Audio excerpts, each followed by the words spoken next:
yung bang sabi na magturo ang gobyerno, may kondon kung gusto mo. Sabagay, walang sarap yan.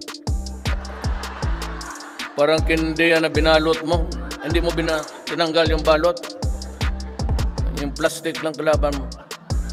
Totoo yan. Huwag na tayong magbulahan.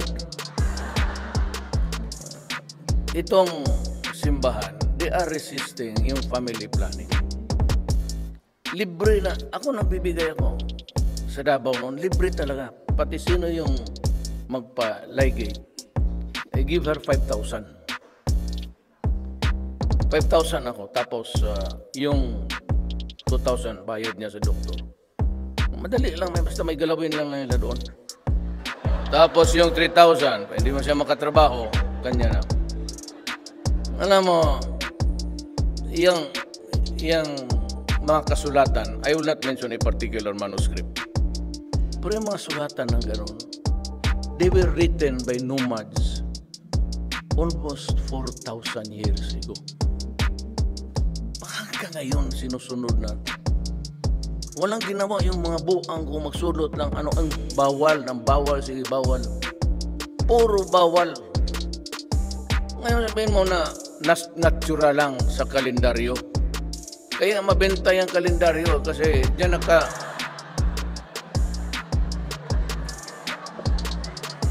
nakatutok yung saan ka pwede, saan ka hindi. Mga Uyanggo rin hardware na kalendaryo mo, Philip mo.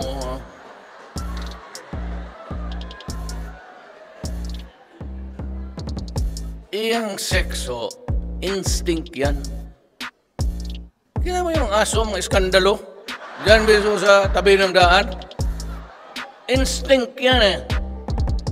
Ngayon, hindi mo mapostpone ang libog sa kalendaryo.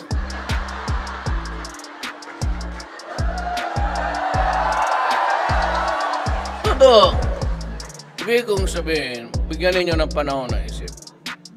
Yung things that are not good for us anymore, even on religious matters, bitawan ninyo yun. Walang naitulong, 110 million tayo. Kaya ako umiikot sa mga ibang bayan para lang may magnegosyo at ang mga tao makapagtrabaho. Kita mo kayo, lumalabas. Ang dream ko sa Pilipinas, hindi ko na maabot yan, pero umpisahan ko yan. In about 10 years, hindi na kayo lalabas. Pero huwag kayong masyadong paraming Pilipino. Kasi kung mga naka-6, 7, 8, ay anak, putuli ko yung utin mo.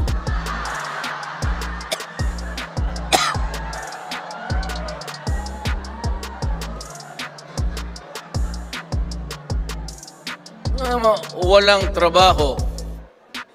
Anak mo, 6 po. Hindi ng trabaho. Lalo na babae, sabi ko.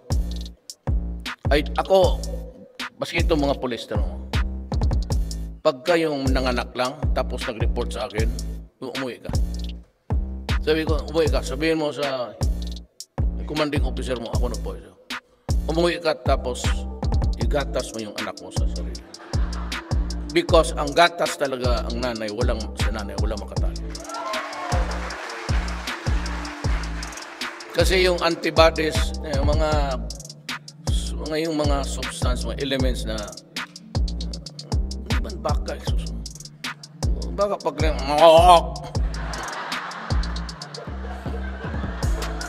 may panahon sa tulog ng mga anak na inyo, palakihan mo yung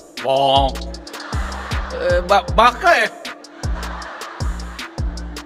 Sabi, anak mo na, paski mali na, putang ina. Tao yan. Totoo, yung bago ko, sabi ko, umuwi ka. Yung security ko, nanganak lang 2 days after ko putang. Kaya lahat kaya sa Davao, tanongin mo ang taga Davao, meron doon sa Davao ang para sa bata. Kung ikaw nasa trabaho ka gobyerno, ibigay mo doon. May mga nurses, lahat, doktor. Kompleto yan, maraming kama. Tapos sa baba, laruan. Rubber lahat para walang untog-untog. Iwan mo yung anak mo doon. Tapos, lumabas ka lang ng opisina, padudo mo anak mo, yung sarili mo. Ganon ako patakbo ng gobyerno. Kaya nga siguro na hindi rin ako natatalo. Dahil yung mga diskarte ng ganun. Kaya ako rin, umuwi rin ng bahay mo, magdudo rin.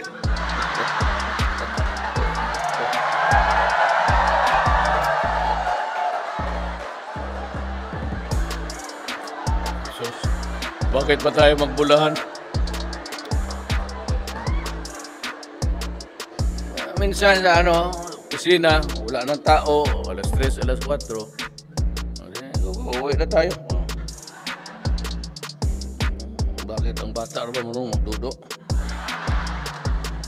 Ang problema, kung nanganak yan, huwag ka may pag-contest, maubos eh. Reserva mo lang sa ibang panahon.